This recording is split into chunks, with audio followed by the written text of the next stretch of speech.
pieces. 10 pieces, yeah. And this is always I guess a weird question to ask an artist, but how did you know when this, and it might not be, you might have just stopped for now, but how did you know it was maybe time to share, and maybe did you get a sense that you've completed this, or is it something that you could see yourself kind of revisiting this style? Because, sorry, I'm kind of on a tangent here, but you have, this palette is, this is kind of new, I would say, relatively new? Yeah, definitely.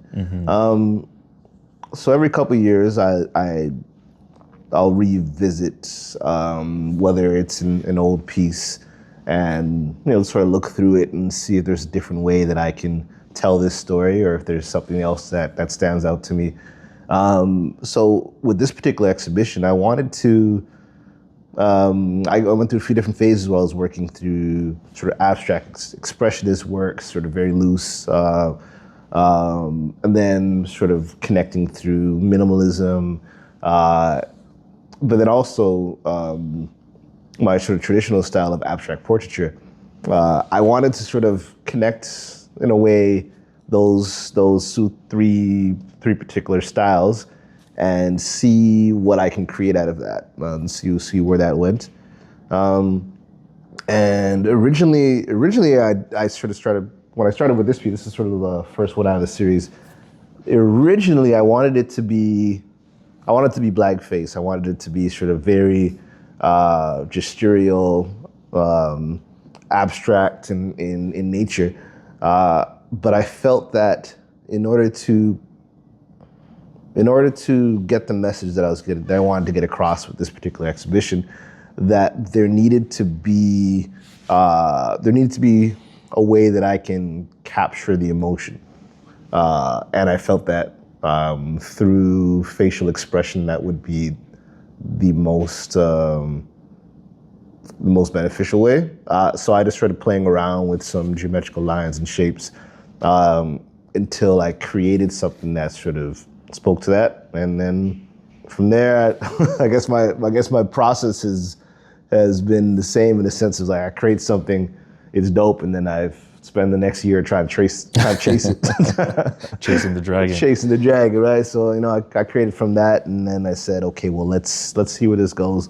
So to answer your question about, is it finished, or where I'm going with it, I think there's more stories that could be told. I gave myself a personal number of 10, just because I felt that might have been the best way to fill a room or fill a space. So I said 10. If I have to remove 2, then that's fine. So I felt that's sort of where I got the number from. But I feel that there's more ways to explore it. Maybe if there's even ways that I can incorporate maybe a different color scheme. I'm playing around with it. That's sort of how I like to work and operate. Maybe this is something I do for a while. We'll see. The way these sort of images came across was I went through sort of recesses of my mind and talked with myself. I do that sometimes. We all do. I talked with myself, just like, what sort of imagery do I want to portray, right? What do I want to create out of this? What does the beautiful struggle mean to me in relation to family? And what have I seen over years through my own family? And things that I remember from growing up that sort of translated to now. I mean, because I think that we're all beings who sort of grow into this idea of things that we've seen, and that sort of shape who we are. Then we think about family. We have the family that you're born into. Yeah, the family you create, and then you have the family that you choose. So I wanted to be able to connect with those three examples and portrayals of family. So this particular one, I was like, okay, well, one particular piece is called "Feels Like Sunday Morning," and I have 2 older sisters, a bunch of cousins. We all used to get up and go to church in the morning.